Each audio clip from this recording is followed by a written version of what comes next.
Hey guys, welcome to Alien Diff Entertainment. Please hit the subscribe button and turn on the notification bell so that you miss no viewed videos.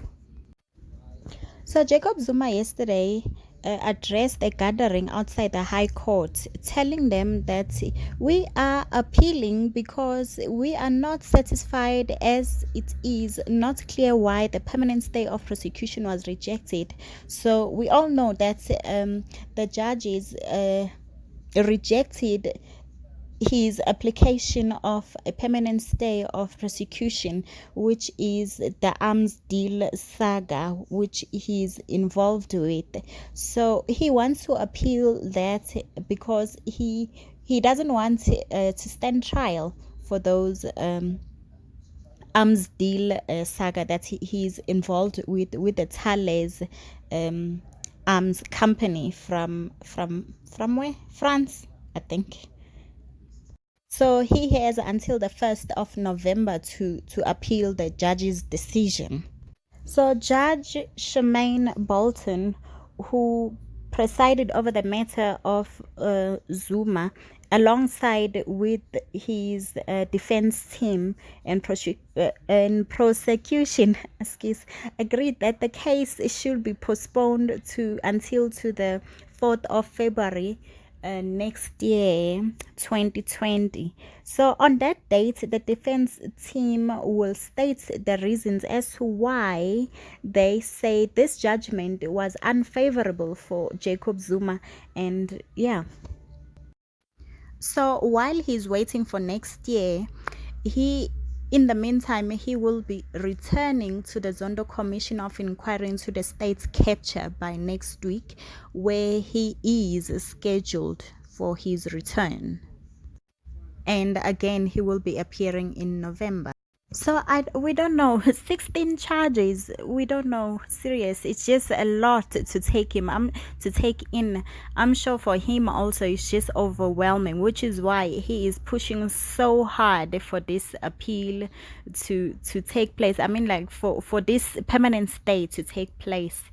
Yeah, and what he says is that, like, if this thing goes on, like, he's gonna reveal some secrets because he feels in a way that he won't be having a fair trial, because he feels that within his party there are people who want to see him down. So in whichever way, I think he is to stand trial for all his wrongdoings. We don't know, some of them we don't know how they took place or whatever. So hopefully he's gonna shed some light into the Gupta thing and how they came about to almost colonizing us, because I feel like we're just almost colonized, because slowly they were just devouring into our government. The next thing we're just gonna hear, go to, you know what, we're taking over, so you're are under us now. Imagine, Jehovah, nightmare coming to life, honestly.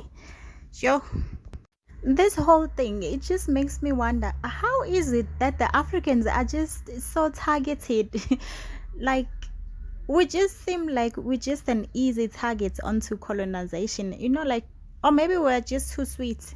Angas, just tell me what you think. Like, how, like, when these people come, whichever nation they are, because it seems like Portuguese, British, now Indians, I just don't understand. Not that I'm hating anybody, I'm not. I'm just trying to make a clarity of this thing. I'm just trying to understand, honestly, ukuthi kwenzakalani.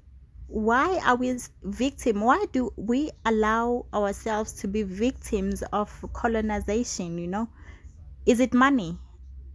Maybe it's money. It's greed. I think it's greed, because, like, if there was no weak spot in some of our African leaders, in most of our African leaders, let me say so, then we will not be prey to being colonized and stuff like that. And this money thing, whoever came with money, it's true what they say, Uguti, money is the real root of all evils. Because if there was no money in play, then there won't be, this thing of, like, I want to take over, I want to conquer all, I want everything to be for me, honestly. Just tell me what you think down below.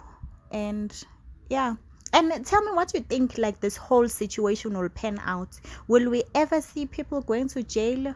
Will we ever see money being brought back, like, from whoever took it, whoever corruption, whatever corruption was going on? Will the monies be returned? Will we ever see any justice taking place, or just more money will be just lost? Like, just like Ramaphosa was saying on his London whatever thing he went to, like, for Africa, whatever, aim to uplift Africans, whatever. Like, will we ever see, like, I mean, like he said, sorry, my mind is just racing. Like, he said 500 billion rand was lost into corruption, and some are saying 1 trillion rand has been lost. I mean, it just goes with the Zimbabwe thing of saying, like, they lost the aeroplane. How do you lose an aeroplane? Such a huge thing, like, just poof into smoke or just disappear in the airport. I mean, like, honestly, some things are just funny. The whole world has jokes, honestly. They just have jokes.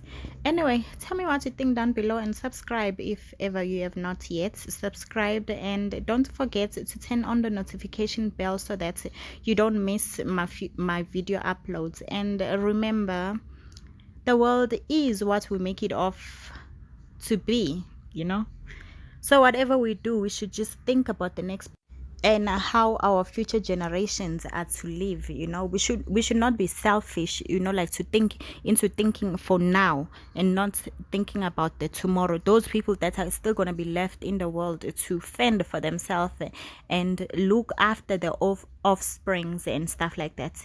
So yeah. Mwah.